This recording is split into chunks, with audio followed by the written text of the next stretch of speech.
Resumen capítulo 26 del libro Libertador. Políticas eclesiásticas en Corinto. Después de que se fue de Corinto, el siguiente lugar de trabajo de Pablo fue Éfeso. Estaba yendo hacia Jerusalén para asistir a la próxima fiesta, y su estadía allí fue necesariamente breve. La impresión que dejó en los judíos en la sinagoga fue tan favorable que lo invitaron a que se quedara entre ellos. Prometió volver, si Dios así lo quería, y dejó a Aquila y a Priscila para continuar la obra. Por aquel entonces llegó a Éfeso un judío llamado Apolos, natural de Alejandría. Era un hombre ilustrado y convincente en el uso de las escrituras. Había oído de la predicación de Juan el Bautista, y era un testigo viviente de que la obra del profeta no había sido en vano. Apolos había sido instruido en el camino del Señor, y con gran fervor hablaba y enseñaba con mayor exactitud acerca de Jesús, aunque conocía solo el bautismo de Juan. En Éfeso comenzó a hablar valientemente en la sinagoga. Al oírlo Priscila y Aquila, y percibiendo que aún no había recibido la luz completa del Evangelio, lo tomaron a su cargo y le explicaron con mayor precisión el camino de Cristo. Se convirtió en uno de los defensores más capaces de la fe cristiana.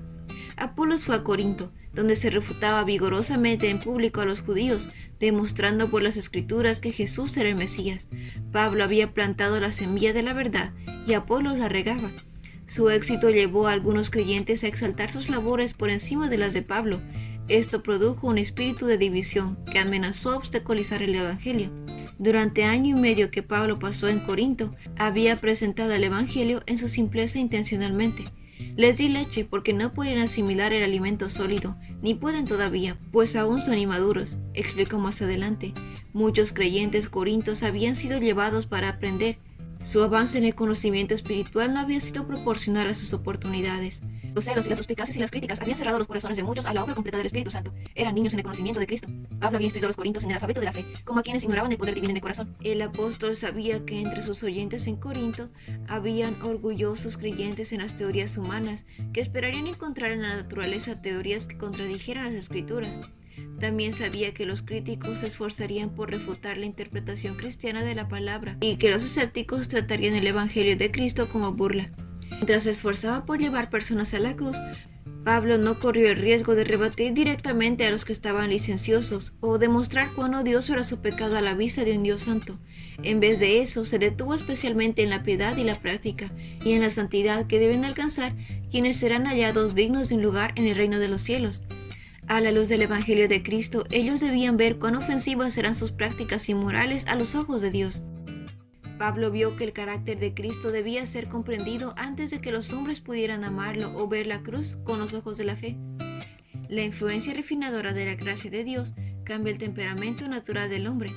La discusión en la iglesia referente a los méritos relativos de los diferentes ministros era el resultado de valorar los atributos del corazón natural. Cuando uno afirma yo sigo a Pablo y otro yo sigo a Apolos. Yo sembré, Apolos regó, pero Dios ha dado el crecimiento. Así que no cuenta si el que siembra ni el que riega, sino solo Dios, quien es el que hace crecer. Dios ha dado a cada uno de sus mensajeros una obra individual. Todos deben combinarse en armonía, controlados por el Espíritu Santo. Al dar a conocer el Evangelio, el instrumento humano se esconde y Cristo aparece como el principal entre 10,000. Él, todo codiciable. El apóstol compara a la iglesia con un campo de cultivo y también con un edificio que debe crecer hasta convertirse en el templo para el Señor. Los siervos de Dios deben trabajar juntos, en orden y armonía, cortés y amablemente, respetándose y honrándose mutuamente. En la primera carta a la iglesia de Corintios, Pablo se refirió a las comparaciones hechas entre sus obras y las de Apolo. Pablo presentó a las iglesias las dificultades que él y sus colaboradores habían soportado.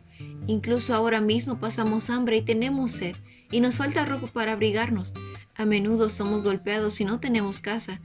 Nos cansamos trabajando con nuestras manos para ganarnos la vida.